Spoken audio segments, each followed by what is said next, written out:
के मंगोलपुरी इलाके में बीती रात चाकूबाजी की सनसनीखेज वारदात सामने आई है। देर रात 2 युवकों पर धारदार हथियार से हमला किया गया।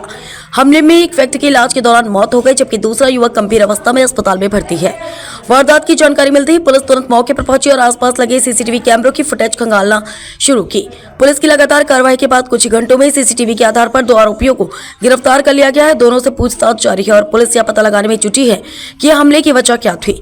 इलाके में सुरक्षा बढ़ाते हुए पुलिस ने गश्त तेज कर दी। मृतक के परिजनों को न्याय दिलाने और दूसरे घायल युवक के उपचार में मदद के लिए प्रशासन ने आश्वासन दिया है। दिल्ली से भारत भूषण, समाचार 24। संजीव जी, क्या घटना हुई कल रात को, क्या पता चला? मेरे को ये पता लगा घर पे आया कर मेरा चक्कू मार दिया किसी ने है। और जो ये अफवाह उड़ा रहे हैं कि ये गांजा सुल्फा, मेरे भाई कोई ये दोनों में से कोई गांजा सुल्फा नहीं पीता। और दोनों कोई लड़ाई करने वाले नहीं, आराम से बैठे हुए थे। ये दोनों भाई हैं। दोनों, अरे दोनों पक्के दोस्त है आपसे नहीं, और दोनों बहुत पुराने पक्के दोस्त हैं। और ये दोनों किसी से लड़के नहीं है। पूरे ऐप ब्लॉक में ले लो, कोई इनका। क्या हुआ है कल क्या घटना हुई? हम सो रहे थे 12 साढ़े 12 बजे, इनके साथ ये हादसा हुआ है। ये आया, मैं ऊपर सो रहा था, बीच वाला भाई मेरा बीच वाले कमरे में सो रहा था। इसने कुंडी खोली, जब देखा भतीजे ने कुंडी खोली है, सीधा ऊपर चला गया। वो छोटी बहू ने इसकी कमी देखी, जब मेरे को फोन कह रही जेठ जी इसका खून ज्यादा निकल रहा है, एक बार देखो। जब मैंने देखा, जब मैंने इसे नीचे उतारा, मैंने संजय गांधी चल, और नीचे उतरा मैं मोबाइल लेके 112 पे कॉल करने के लिए। तो पहले से यहाँ रो रहा मच रही थी हमारी गली में, हमारे पड़ोसी के यहाँ। तो मैंने पूछा क्या बात हो गई बेटा? अब बेटे की आपकी क्या हालत है? अभी तो वो आईसीयू में बता रहे हैं, अभी ऑपरेशन अब खत्म हुआ है। सुबह 6 बजे से ऑपरेशन चल रहा है। कौन ये लोग थे, इनको आप जानते हैं?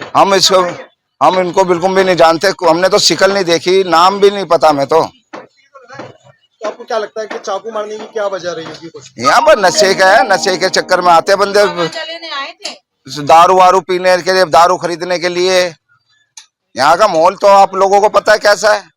अवैध तरीके से दारू। हाँ, अरे काम करता है यहाँ पर। रेखा गुप्ता ने कहा ये कुछ भी बंद नहीं होगा। मैं पुष्पा हूँ। पुष्पा जी, क्या घटना हुई थी कल, बताएं।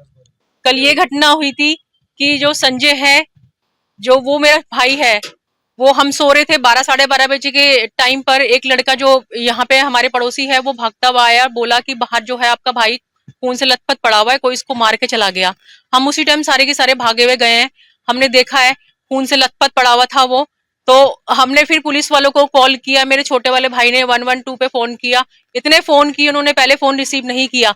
उसके बाद जब फोन किया तो टाल मटोल करके बातें करने लग गए, अपने वहां फोन करिए, यहाँ फोन करिए। फिर यहाँ से जो पुलिस वाले आए हैं, उन्होंने जब तक तो हमने सोचा कि शायद इसके अंदर जान होगी, हमें नहीं पता था कि उसके चाकू वगैरह मार के चले गए हैं।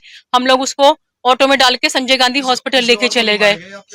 उसके साथ भी था उसका दो लड़कों को मार के गए हैं। वो जो दूसरा वाला लड़का था, वो तो उसके पेट में चाकू मारा तो वो अपने घर चला गया।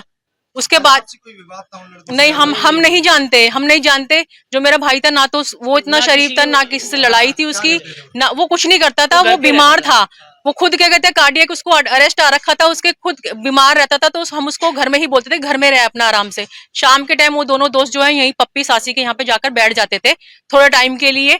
फिर उसके बाद हमने कैमरे चेक करवाए, पुलिस वाले आए, कैमरे चेक करवाए, एविडेंस चेक करे पप्पी सासी के यहाँ से। तो उसमें साफ दिखाई दे रहा है कि वो दोनों बेचारे बैठे हुए हैं आराम से। वो लड़के कार से उतरे हैं, उन्होंने पता नहीं क्या बोला है, सीधा थप्पड़ मारा है, चाकू मारा है उसके। और दूसरा जो मेरे भाई था, उसके बाल खींच के, पप्पी सासी के यहाँ पर ऑटो था वहां खींच के उसके सीधा चक्कू मार दिया। किसको मानते हैं आपके, मतलब ये जो गतिविधियां यहाँ पर हो रही मैं इस घटना का जो है वो पुलिस को मानती हूँ कि पुलिस यहाँ पर कोई वो नहीं करती है, गश्त नहीं करती है, कोई कुछ नहीं करती है। कि अगर यहाँ पे छोटे छोटे बच्चे चाकू लेके घूम रहे हैं, कभी इस गली में चाकू की घटना की वारदात हो जाती है, कभी उस गली में चाकू की घटना वारदात हो जाती है। यहाँ पे दारू चलती है, सट्टे चलते हैं यहाँ पर। वो लड़के भी जो आए थे वो दारू लेने के लिए आए थे यहीं पर पप्पी सासी के यहाँ पर। तब उन्होंने दोनों को देखा तो वो उनको चाकू मार के चले गए। और चाकू मारने के बाद वो लड़का देखो कितनी वाहियात हंसी हंस रहा था। तो यानी कि वो पहले से ही ऑलरेडी है क्रिमिनल है वो, जो उसने चाकू लगा दिया एकदम से और चाकू मार दिया दोनों लड़कों के। वो दोनों लड़कों आप किसी भी गली वाले से, किसी भी आस पड़ोस से पूछ लो। मैं मुख्य मांग करती हूँ कि यहाँ से जो है दारू सट्टा सब कुछ हटाया जाए, यहाँ से बंद कर दो। रेखा गुप्ता को हमने इसी आश्वासन में बोल दिए थे कि वो सारी गंदगी यहाँ से हटाएगी। रेखा गुप्ता कहाँ है और क्या कर रही है? मंगोलपुरी के आप सारे केस करके निकाल लो फाइल्स। आज इस गली में चाकू चले, आज उस गली में चाकू चले, हमें आए दिन यही सुनाई दे रहा है। मंगोलपुरी के रहने लायक नहीं है अब कि हम कहाँ रहे, रेखा गुप्ता के घर जाके रहे हम, अपने साथ रहेगी वो, हमें है कुछ नहीं कर रही है वो।